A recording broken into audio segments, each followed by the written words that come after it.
علما نوشتن وقتی که انسان مال دیگری را میخورد از طریق حرام، کسی دیگر در میاد که مال خودش را میخورد. اگر این از مال دیگری دزدی میکند، دیگری میاد مال این دزدی میکند.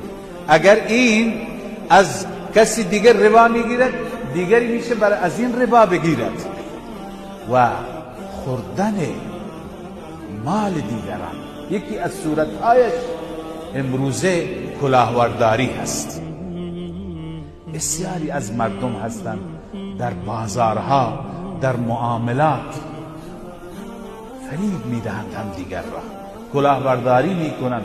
رسول الله صلی الله علیه و سلم فرمود که من غشنا فلیس منا، هر کسی که ما را یعنی مسلمانان ما را فریب بدهد او از ما نیست.